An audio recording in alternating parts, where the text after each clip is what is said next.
Assalamualaikum warahmatullahi wabarakatuh. Mari kita belajar lagi pada sesi 9 Studi Komparatif Pendidikan Dasar di berbagai negara oleh Mas Winunarsi dengan NIM 501192904. Sebelum kita lanjut, kita perlu tahu dulu bahwa OECD itu adalah sebuah organisasi yang internasional yang bertindak sebagai forum dan platform bagi pemerintah yang anggotanya untuk berbagi pengalaman, mencari solusi bersama dan berkoordinasi dalam kebijakan publik untuk memajukan pertumbuhan ekonomi global dan kesejahteraan. Yang sudah dibaca yaitu yang berjudul Recent Trends in Measure to Concern Educational Inequalities in OECD the Countries oleh Choi dan Zhang pada tahun 2021. Yang artikel tersebut mengelompokkan 5 isu besar yang dihadapi OECD, yaitu ketimpangan di sekolah dasar. Sekolah dasar intinya tidak semua anak SD mendapat kesempatan yang sama.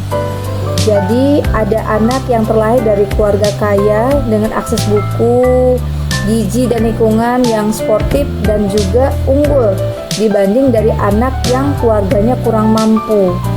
Dan ini adalah sebuah ketimpangan yang semakin besar. Jadi fokusnya adalah bagaimana menjamin semua anak mendapatkan start yang sama dan kuat. Isu yang kedua yaitu tentang kesenjangan akses di perguruan tinggi. Jadi ketika melanjutkan pendidikan ke kuliah atau akses universitas, ada 2 masalah besar yang menjadi tantangan, yaitu akses ke universitas atau TOP yang masih didominasi oleh kelompok elit. Lanjutnya, banyak pelajar pintar dari keluarga sederhana yang harus berjuang keras karena minimnya beasiswa, bantuan biaya hidup, atau bahkan dukungan akademik. Jadi bukan hanya soal bisa masuk kuliah, tapi juga soal bisa bertahan dan lulus tanpa terbebani utang besar. Negara OECD sedang mencari cara agar pendidikan tinggi benar-benar menjadi tangga mobilitas sosial, bukan sekedar pelengkap. Setelah tantangan keragaman, terutama isu imigran. Jadi OECD bertujuan utama untuk para imigran. Hal ini akan membawa keragaman budaya dan sosial yang luar biasa di sekolah. Lalu tantangannya bagaimana sekolah bisa mengintegrasikan anak-anak imigran yang mungkin punya hambatan bahasa, dan juga bagaimana kurikulum bisa menghargai keragaman tanpa ada diskriminasi. Jadi intinya sistem pendidikan harus bisa merangkul dan memastikan semua siswa terlepas dari latar belakang budayanya agar bisa berhasil. Adalah perlindungan hukum pendidikan yang merata. Isu yang sangat strategis. Negara OECD menyadari upaya pemerataan pendidikan tidak boleh hanya bergantung pada kemauan materi atau kepala daerah yang sedang menjabat. Harus ada payung hukum yang kuat. Tujuannya adalah memastikan bahwa dana pendidikan, alokasi guru, dan kualitas fasilitas sekolah didistribusikan secara adil dan merata. Dan itu semua sudah dijamin oleh undang-undang. Dengan begitu, kesetaraan pendidikan menjadi hak yang dilindungi negara, bukan hanya sekedar program pemerintah. Setelah kita membahas isu-isu besar di negara OECD, kini akan melihat perbandingan dengan realita yang dihadapi sehari-hari, khususnya di lingkungan SD Negeri 1 Pasar Madang. Jadi persamaan masalah pendidikan, meskipun bicara tentang negara maju dan sekolah dasar di Indonesia, pasti ada 2 akar masalah yang mendasar. Yang pertama, akan ada perbedaan hasil belajar siswa, baik di OECD maupun di sekolah. Tentu semua siswa memiliki hasil belajar yang beragam. Ada anak-anak yang unggul dan juga anak-anak yang tertinggal. Bahkan dukungan orang tua terhadap pendidikan anak adalah faktor kunci, baik di negara maju maupun negara saat ini atau di SD Negeri 1 Pasar Madang. Jadi melihat bahwa tingkat keterlibatan dan dukungan orang tua, baik waktu, perhatian maupun materi, sangat mempengaruhi motivasi dan keberhasilan anak di Indonesia. Ada perbedaan masalah pendidikan yang sangat signifikan dalam masalah yang dihadapi, seperti di negara maju atau OECD dan di SD Negeri 1 Pasar Madang. Jika di OECD, isu-isu struktural lebih kompleks dan sistematik, seperti keragaman etnis dan imigran, ketimpangan gender, dan kerja pasar. Namun, di SD Negeri 1 Pasar Madang, yaitu faktor ekonomi dan lingkungan belajar dan rumah yang kurang optimal. Kemudian kapasitas penanganan seperti di negara maju itu memiliki sistem dan kebijakan alternatif yang kuat dari program, afirmasi, kurikulum, dan multikultural untuk mengatasi permasalahan. Namun, di SD Negeri 1 Pasar Madang, ada program bantuan pendidikan seperti PIP masih terbatas cakupannya atau belum sepenuhnya mengatasi semua masalah yang muncul di lapangan. Jadi, untuk negara maju, mereka berjuang untuk kesetaraan di puncak sistem. Dan untuk di SD Negeri 1 Pasar Madang, tantangannya adalah masih seputar kesejahteraan keluarga yang mempengaruhi kesiapan anak untuk belajar. 5 strategi di negara-negara OECD yang mereka terapkan yang merupakan cerminan langsung dari 5 isu yang dibahas sebelumnya. Yang pertama, mengurangi ketimpangan di sekolah dasar. Bagaimana mereka mengatasi masalah ini?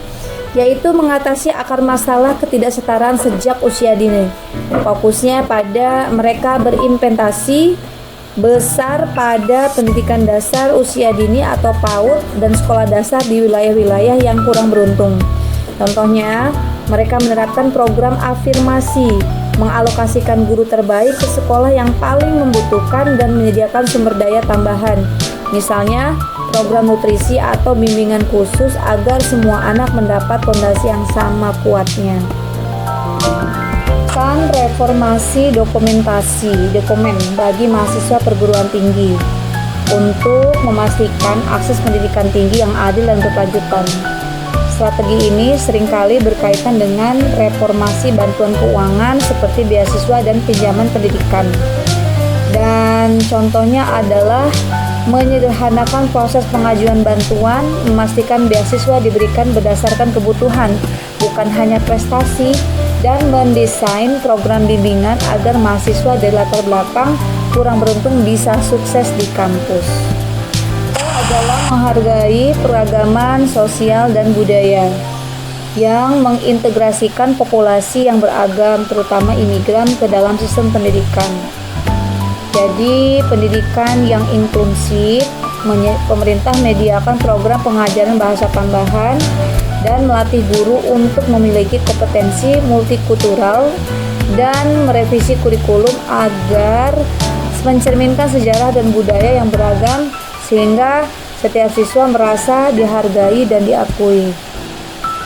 Membuat kebijakan hukum untuk menjamin pemerataan pendidikan, menguatkan fondasi kesetaraan pendidikan secara permanen dari legalisasi dan regulasi, menerbitkan undang-undang yang menjamin pendanaan yang setara bagi semua sekolah terlepas dari lokasi atau membuat regulasi yang mencegah diskriminasi dalam alokasi sumber daya sekolah. Memberikan perlindungan bagi perempuan di dunia kerja ini adalah poin yang kelima. Jadi mengatasi kesenjangan antara hasil pendidikan dan hasil ekonomi bagi perempuan. Yang untuk keseimbangan hidup, menerapkan regulasi untuk transparansi gaji yang memperkuat cuti melahirkan, mengasuh anak bagi kedua orang tua, dan mendorong kuota perempuan di posisi-posisi kepemimpinan. Dari artikel ini bahwa negara maju seperti Jepang, Finlandia, dan Korea Selatan menekankan prinsip keadilan dan keunggulan yang harus sejalan seimbang. Negara tidak boleh hanya fokus pada mencetak pelajar yang cerdas, tetapi juga harus memastikan bahwa kecerdasan itu dapat diakses dan dicapai oleh semua kelompok masyarakat, terutama yang kurang beruntung. Jadi strategi ini menuntut inovasi kebijakan yang berpihak pada mereka yang selama ini terpinggirkan. Selanjutnya adalah sistem dan kurikulum pendidikan di Jepang. Jepang adalah contoh klasik negara OECD yang berhasil menyeimbangkan keadilan dan keunggulan.